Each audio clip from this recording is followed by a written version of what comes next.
4월 한 달 동안 코스피가 3,200선을 터치하는 등 5일 연속 상승세를 보이고 있는데요. 개인 투자자들과 기관 투자자들의 엇갈린 시장 대응이 눈길을 끌고 있습니다. 마지막에 누가 승자가 될까요?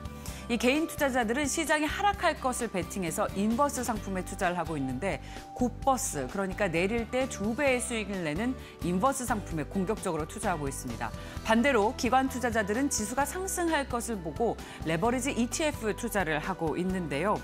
최근에 이와 같은 투자에 대한 결과를 보면 이렇습니다. 인버스 상품의 경우 최근 한 달 동안 8% 하락하고 있고요. 6개월 수익률은 무려 마이너스 52.96%입니다. 4월 동안 코스피가 단 하루도 빼놓지 않고 모두 상승세를 보인 탓이 크죠. 제가 작년에도 이 인버스 투자에 대한 우려나 여러분들의 경계심을 좀 말씀드렸던 바 있는데 지수가 계속해서 상승하고 잠깐 내릴 때에 이런 변동성이 클 때에 인버스 상품 투자의 수익을 얻는 것은 쉽지 않습니다. 그런데도 우리 개인 투자자분들은 워낙 공격적인 성향을 가지고 있기 때문에 요즘 인버스 투자에 대한 비중을 높이고 있는데 이 부분에 대한 경계가 필요하다는 금융감독 당국의 경고도 있었습니다.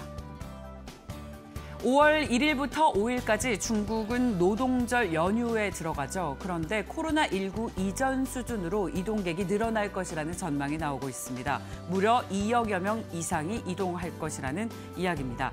항공편 예약이요. 전년 동기 대비 23%나 늘었고요. 일부 노선의 이코노미스트석 항공권은 이미 매진이 됐다고 합니다. 코로나19 이전의 관광객 수를 넘어서 소비 회복에 큰 탄력을 받을 것이라고 전문가들은 전망하고 있는데 우리나라에서도 중국 소비가 늘 경우에 수혜를 받는 업종과 주식시장의 종목들이 분명히 있죠. 지금쯤 체크해봐야 할 시기인 것 같습니다.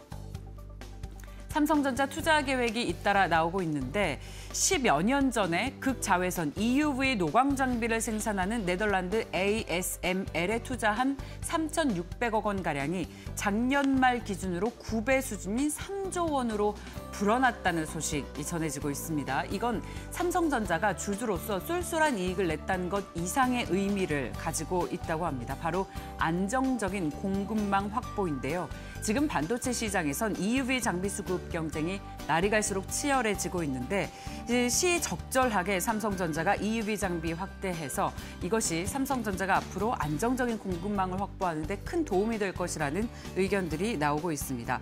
뿐만 아니라 올해 미국과 한국에서 역대급 투자 계획을 내놓을 것이라는 관측 또한 힘이 실리고 있어서요. 앞으로 삼성전자가 더욱더 힘을 내줄지 지켜볼 대목입니다.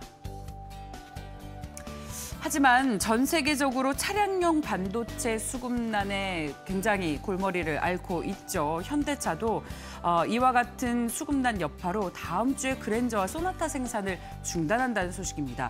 오는 19일에서 20일 이틀간 아산 공장 휴업에 들어가는데 공장 전체가 휴업을 실시하는 것은 아니고 이 그랜저와 소나타 생산 라인만 가동을 멈춘다고 합니다. 이 가동을 멈추는 이유는 앞서 말씀드렸지만 전 세계적으로 차량용 반도체 수급난 때문인데요.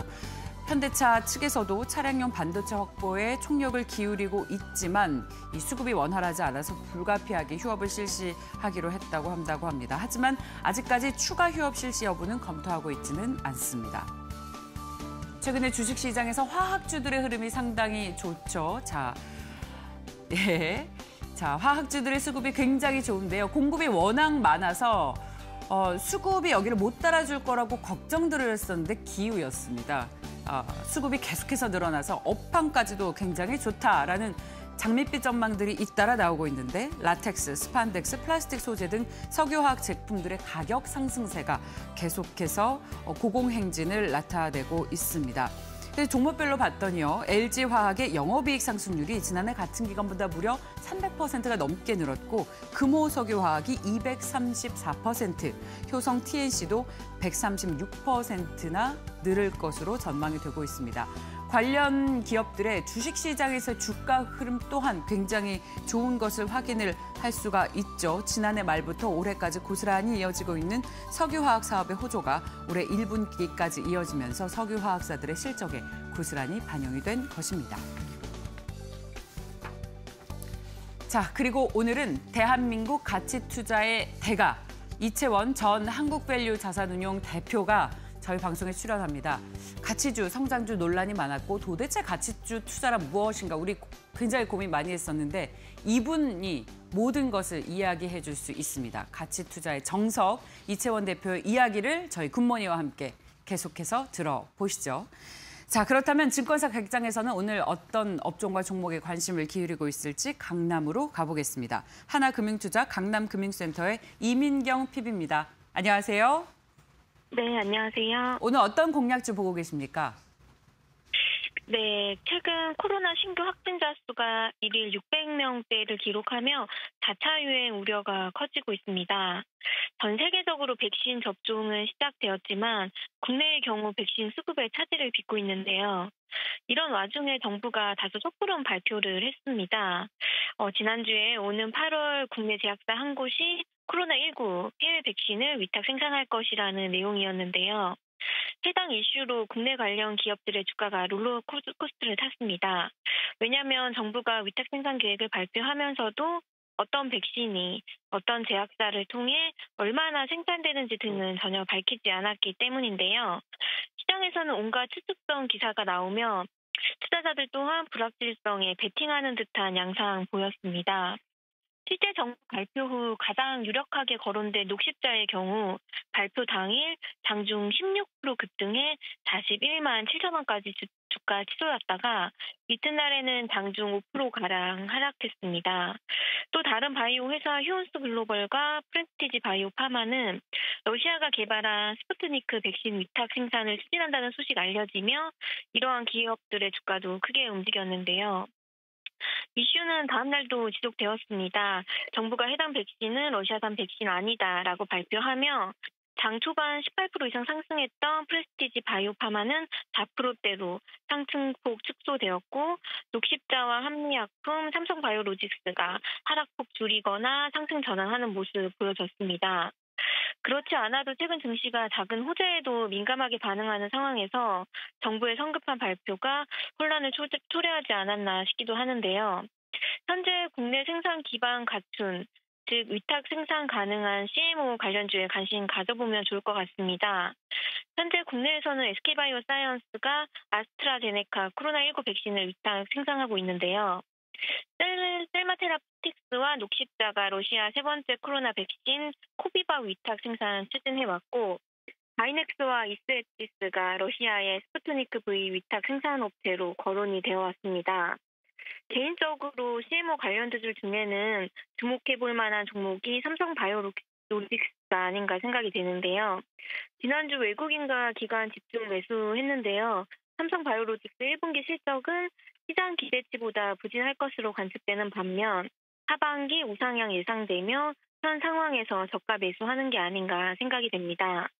전분기 대비 하락한 실적의 배경에는 1공장 정기 보수에 따른 가동률 하락과 상공장 생산분해 매출 인식 지연도 모두 일시적인 요인인 것 같습니다. 따라서 올해 전체 연간 실적 추정에는 변화 없다고 판단이 되고요. 종합해보면 지난주는 이러한 뉴스와 발표들에 의해 주가 크게 변동성 보여줬는데요. 해외 백신 위탁 생산할 국내 제약사가 어느 곳인지 현재로서는 알 수도 없고 섣불리 추측해서 투자하는 것은 좀 위험한 투자라고 생각이 되고요. 실제 글로벌 제약사와의 본계약 체결 여부도 현재로서는 불확실하기 때문에 이런 쪽에 있어서 투자에 있어서는 좀 조심스럽게 접근하시기를 권고드립니다. 네. 자, 피비님께서 보시기에 이 제약주 가운데서 탑픽은 뭔가요? 탑픽이라기보다는 네. 아까도 말씀드렸다시피 섣불리 추측해서 투자하는 것은 조금 위험한 투자라고 생각이 되고 스포머 관련주 중에서는 삼성바이오로직스가 이제 최근 하락했던 주가 서서히 반등하는 구간에 있다고 생각이 되고 바이오 제약 업종 전체적으로 관심 다시 받으면서 대장주가 되지 않을까 생각이 됩니다. 알겠습니다. 자, 말씀 여기까지 듣겠습니다. 고맙습니다. 네, 감사합니다. 네.